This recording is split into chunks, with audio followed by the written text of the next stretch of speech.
ஓம் சாந்தி 19/8/2025. இனிமையான குழந்தைகளே, தன்னுடைய சுய தர்மத்தை மறப்பதுதான் அனைத்தையும் விட பெரிய தவறாகும்.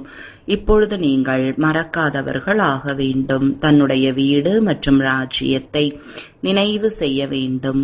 கேள்வி: உங்களது எந்த நிலையின் போது நேரம் நெருங்கிக் கொண்டிருப்பதன் அடையாளமாக தென்படுகிறது?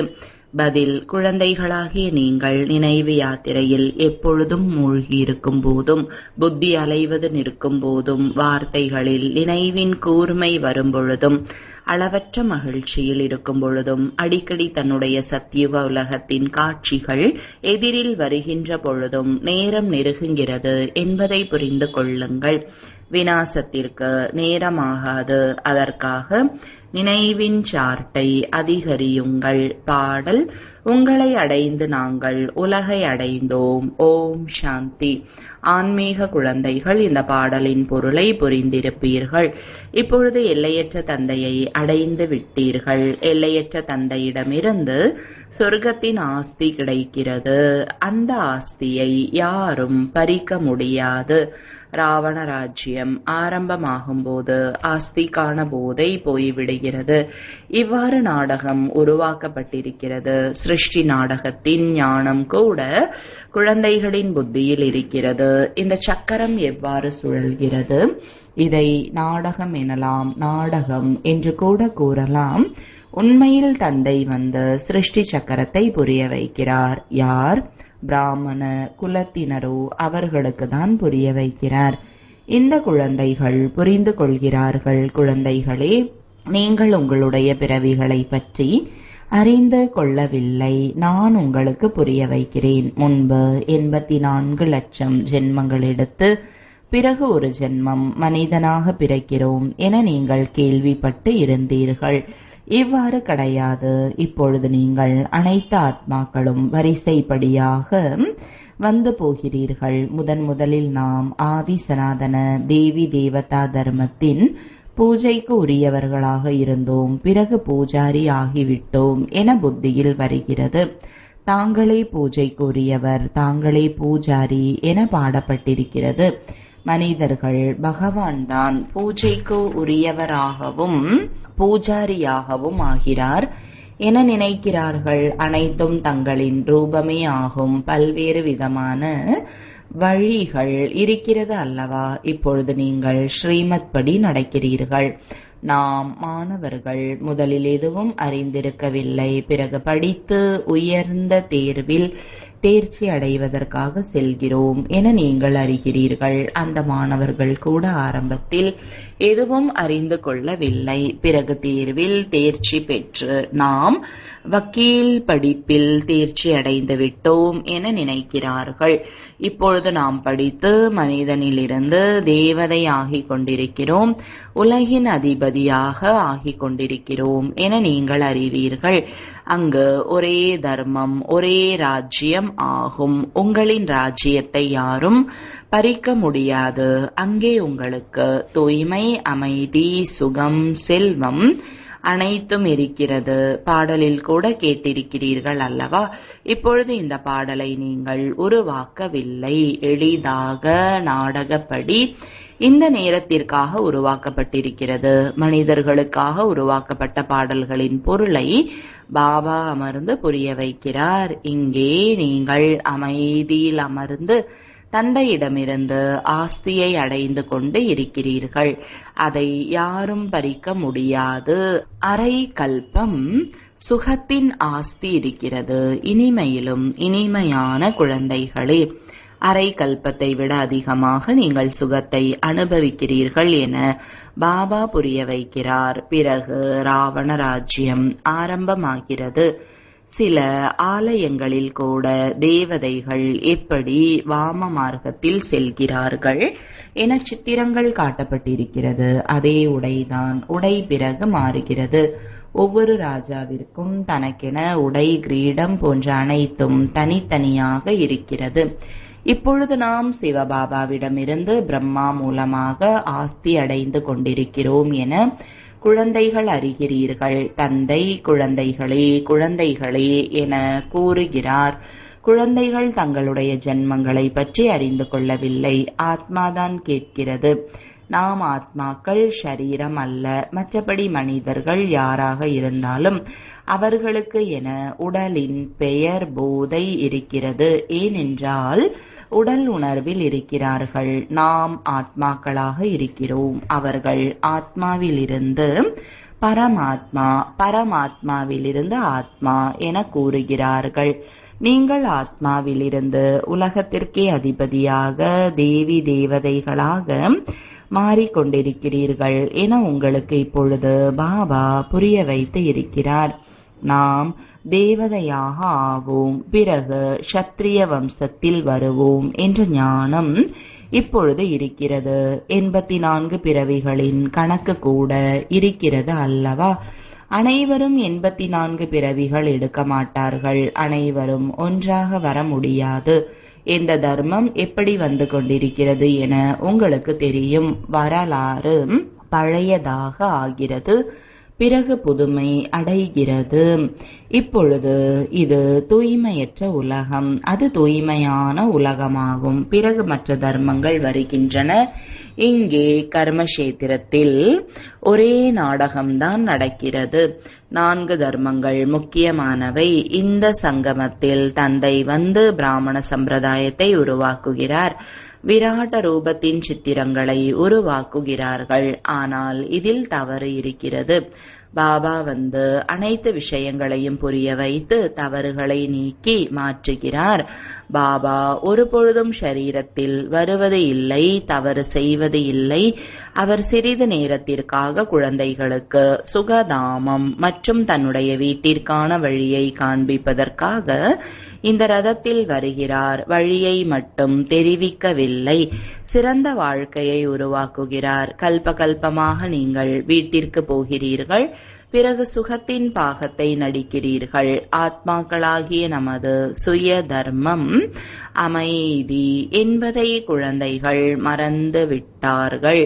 இந்த துக்க உலகத்தில் எவ்வாறு அமைதி ஏற்படும் போன்ற விஷயங்களை நீங்கள் புரிந்து கொண்டீர்கள்.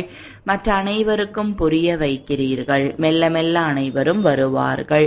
இந்த சிருஷ்டி சக்கரம் எவ்வாறு சுழல்கிறது, இதன் ஆயுள் எவ்வளவு என வெளிநாட்டவருக்கு தெரியும். வெளிநாட்டவர்கள் கூட உங்களிடம் வருவார்கள், அல்லது குழந்தைகள் அங்கே சென்று சிருஷ்டி சக்கரத்தின் ரகசியத்தை புரிய வைப்பார்கள்.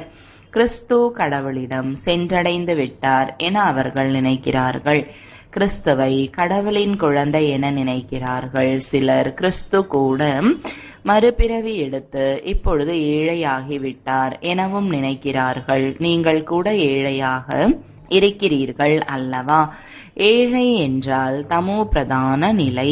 கிறிஸ்து கூட இங்கே இருக்கிறார் என நினைக்கிறார்கள். அவர் எப்பொழுது வருவார் என தெரியவில்லை. உங்களுடைய தர்மஸ்தாபகர் மீண்டும் தன்னுடைய நேரத்தில் தர்மத்தை உருவாக்க வருவார் என நீங்கள் புரிய வைக்க முடியும். அவர்களை குரு என்று கூற முடியாது. அவர் தர்மத்தை ஸ்தாபனை செய்வதற்கு வருகிறார். சத்கதி கொடுக்கக்கூடிய வள்ளல் ஒருவரே. யாரெல்லாம் தர்மத்தை ஸ்தாபனை செய்வதற்காக வருகிறார்களோ அவர்கள் மறுபிறவி எடுத்து இங்கே வந்து தமோ பிரதானம் ஆகியிருக்கிறார்கள். கடைசியில் முழு மரமும் இற்றுப்போன நிலையை அடைந்திருக்கிறது. முழு மரமும் இருக்கிறது, ஆனால் தேவி தேவதா தர்மத்தின் அடிமரம் இல்லை என்பதை நீங்கள் புரிந்து கொள்கிறீர்கள். இந்த விஷயங்களை பாபா தான் குழந்தைகளுக்கு வந்து புரிய வைக்கிறார். குழந்தைகளாகிய உங்களுக்கு மிகவும் மகிழ்ச்சி இருக்க வேண்டும். நாம் தான் தேவி தேவதைகளாக இருந்தோம், மீண்டும் இப்பொழுது மாறுகிறோம் என்பது உங்களுக்கு தெரிந்திருக்கிறது. இங்கே நீங்கள் சத்யநாராயணருடைய கதையை கேட்பதற்காக வருகிறீர்கள். இதனால் நரனிலிருந்து நாராயணன் ஆவீர்கள். நாராயணனாக ஆகிவிட்டால் நிச்சயமாக லக்ஷ்மியும் கூட இருப்பார். லக்ஷ்மி நாராயணன் இருந்தால் அவசியம் அவர்களின் ராஜ்யமும் இருக்கும். லக்ஷ்மி நாராயணன் மட்டும் தனியாக ஆக மாட்டார்கள். லக்ஷ்மி ஆவதற்கான தனி கதை கிடையாது. நாராயணனுடன் லக்ஷ்மியும் உருவாகிறார். லக்ஷ்மி கூட சில நேரம் நாராயணன் ஆகலாம். நாராயணன் சில நேரம் லக்ஷ்மி ஆகிறார். ஒரு சில பாடல் மிக நன்றாக இருக்கிறது. மாயையின் தாக்கம் வரும்பொழுது பாடலை கேட்டால் மகிழ்ச்சி ஏற்படும். எப்படி நீச்சல் கற்றுக்கொள்ளும் பொழுது முதலில் மூழ்குவார்கள், மூச்சு திணறல் வரும், பிறகு அவர்களை பிடித்துக் கொள்கிறார்கள். இங்கே கூட மாயை அதிகமாக மூச்சு திணற வைக்கிறது. நீந்தக்கூடியவர்கள் பலர் இருக்கிறார்கள், அவர்களுடைய பந்தயம் கூட இருக்கிறது என்றால் உங்களுடையது அக்கறையை சேரக்கூடிய பந்தயம். என்னை மட்டும் நினைவு செய்ய வேண்டும். நினைக்கவில்லை என்றால் மூழ்கி விடுவீர்கள். நினைவு யாத்திரையால் தான் கரை சேர முடியும் என பாபா கூறுகிறார். நீங்கள் அந்த கரையை அடைந்து விடுவீர்கள். சிலர் நன்றாக நீந்துபவர்கள் இருக்கிறார்கள், சிலர் குறைவாக நீந்துகிறார்கள். அவ்வாறே இவர்கள் சரியாக புரிந்து கொள்கிறார்களா அல்லது தவறாக புரிந்து கொள்கிறார்களா என பாபா சோதிக்கிறார். ஒரு சிலர் நாங்கள் முழு நாளில் 5 மணி நேரம் நினைவில் இருந்தோம் என காட்டுகிறார்கள். நிச்சயமாக தவறு நடந்திருக்கிறது, நான் நம்புவதில்லை. நாம் எவ்வளவு நேரம் இங்கே படிக்கிறோமோ அவ்வளவு நேரம் சார்ட் சரியாக இருக்கிறது என சிலர் நினைக்கிறார்கள். ஆனால் இல்லை, பலருக்கு இங்கே அமர்ந்தபடியே கூட கேட்டுக்கொண்டிருந்தாலும் கூட புத்தி வெளியில் இங்கும் அங்கும் செல்கிறது, முழுவதுமாக கேட்பது இல்லை.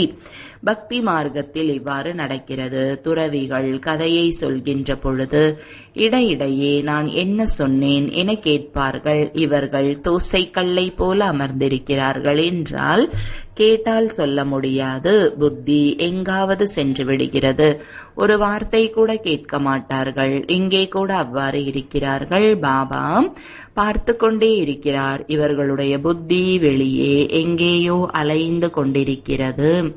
இங்கும் அங்கும் பார்த்து கொண்டிருப்பார்கள். இப்படி கூட ஒரு சிலர் புதியதாக வருகிறார்கள். ஆகையால் முழுமையாக புரிந்து கொள்ளவில்லை என பாபா புரிந்து கொள்கிறார். புதியவர்களை விரைவாக வகுப்பில் வருவதற்கு அனுமதி அளிக்காதீர்கள் என பாபா கூறுகிறார்.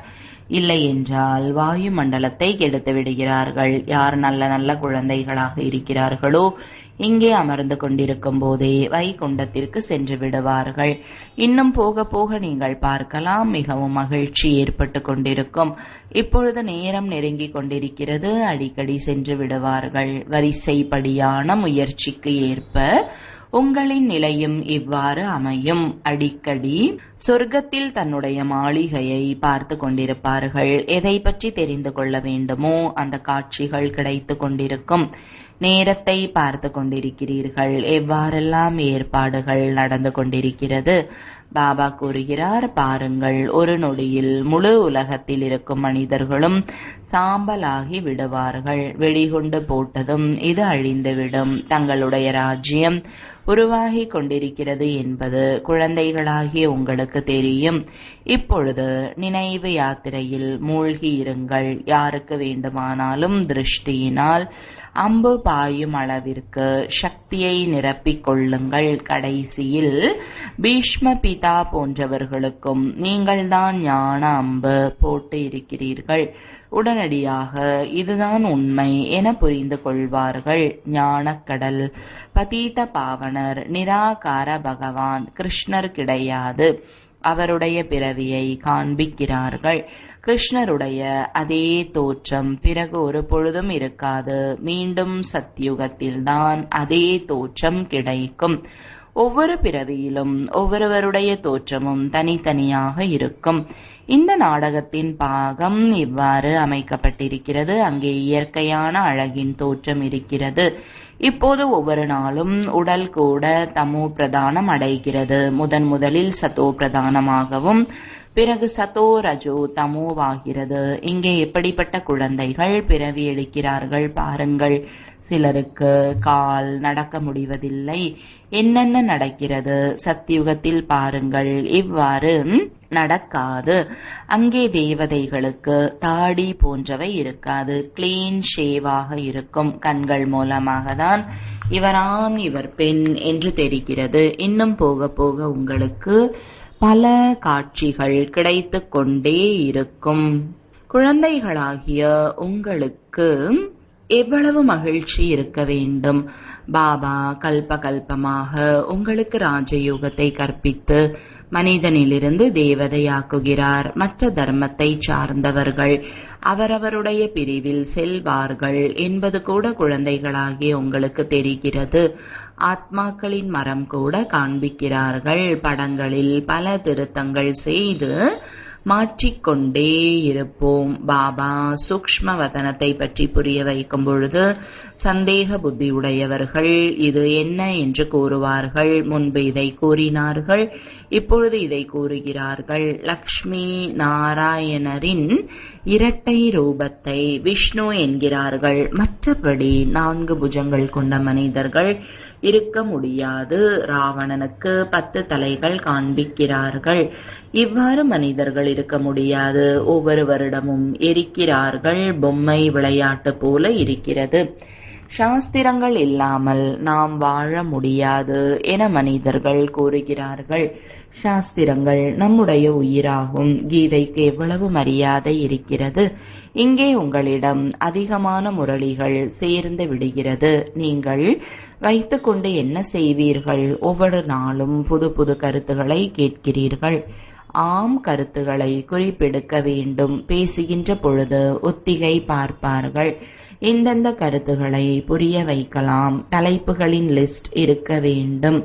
இன்று இந்த தலைப்பு பற்றி புரிய வைக்கலாம். ராவணன் யார், ராமர் யார், உண்மை என்ன, அவைகளை நாங்கள் உங்களுக்கு விளக்குகிறோம் என கூறுகிறீர்கள். இந்த நேரத்தில் ராவண ராஜ்யம் முழு உலகத்திலும் உள்ளது. 5 விகாரங்கள் அனைவருக்குள்ளும் இருக்கிறது. தந்தை வந்து மீண்டும் ராமராஜ்யத்தை உருவாக்குகிறார். இது வெற்றி தோல்வியின் விளையாட்டு. தோல்வி எப்படி ஏற்படுகிறது? 5 விகாரங்கள் என்ற ராவணனால் ஏற்படுகிறது. முன்பு பவித்திரமான குடும்ப ஆசிரமம் இருந்தது. இப்பொழுது பதீதமாக ஆகிவிட்டார்கள். லக்ஷ்மி நாராயணரிலிருந்து பிறகு பிரம்மா சரஸ்வதி ஆகின்றார். பாபா கூட கூறுகிறார், நான் இவருடைய பல பிறவிகளின் கடைசி பிறவியில் பிரவேசம் செய்கிறேன். நீங்கள் கூட நாங்கள் பல ஜென்மங்களின் முடிவில் பாபாவிடமிருந்து ஞானத்தை அடைந்து கொண்டிருக்கிறோம் என கூறுகிறீர்கள். இதனைத்தும் புரிந்து கொள்ள வேண்டிய விஷயங்கள். யாராவது மந்த புத்தி உடையவர்கள் என்றால் அவர்கள் புரிந்து கொள்ள மாட்டார்கள். இங்கே ராஜ்யம் உருவாகி கொண்டிருக்கிறது. பலர் வருகிறார்கள், பிறகு சென்று விடுவார்கள், பிறகு மீண்டும் வந்து விடுவார்கள். பிரஜைகளில் நயா பைசாவிற்கு அளவில்தான் பதவி அடைவார்கள். அவர்கள் கூட வேண்டுமல்லவா? நல்லது.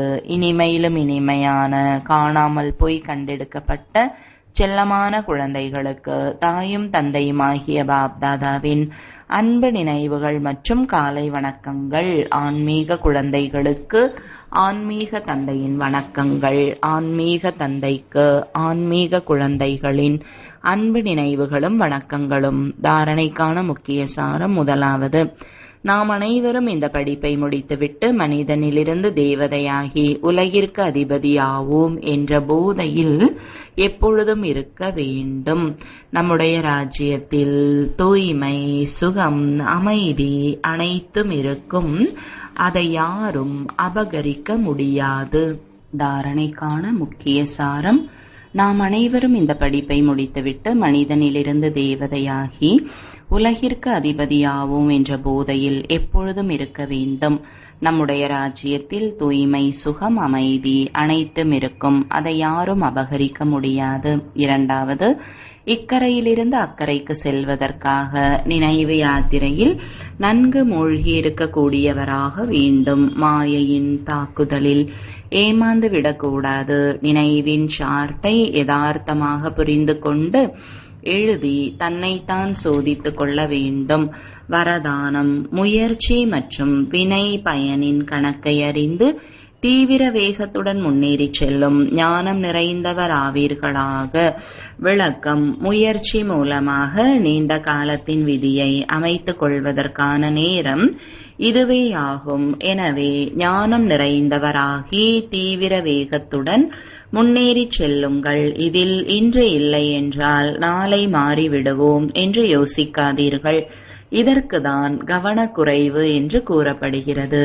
இதுவரை பாப்தாதா அன்பு கடலாக ஆகி அனைத்து சம்பந்தங்களின் அன்பில் குழந்தைகளின் கவனக்குறைவு சாதாரண முயற்சியை பார்த்து கொண்டும் கேட்டுக்கொண்டும் இருக்கும் பொழுது கூட எக்ஸ்ட்ரா உதவி மூலமாக அதிகமான மார்க்குகளை கொடுத்து முன்னேற்றிக் கொண்டு இருக்கிறார். எனவே ஞானம் நிறைந்தவராகி தைரியம் மற்றும் உதவி என்ற விசேஷ வரதானத்தின் லாபத்தை எடுத்துக் கொள்ளுங்கள்.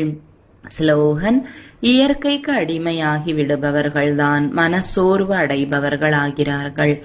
எனவே இயற்கையை வென்றவர் ஆகுங்கள்.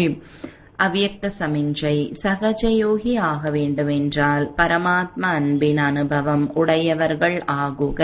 எப்படி யாராவது கடலில் மூழ்கிவிட்டார் என்றால் அந்த நேரத்தில் கடலை தவிர வேறு எதுவும் தெரியாது. எனவே தந்தை, அதாவது அனைத்து குணங்களின் கடலில் மூழ்கி விடுவது இதற்குதான் லயித்திருக்கும் நிலை என்று கூறப்படுகிறது. எனவே தந்தையுடன் கலந்து விடுவது அல்ல, ஆனால் தந்தையின் நினைவில் அன்பில் மூழ்கி விட வேண்டும். ஓம் சாந்தி.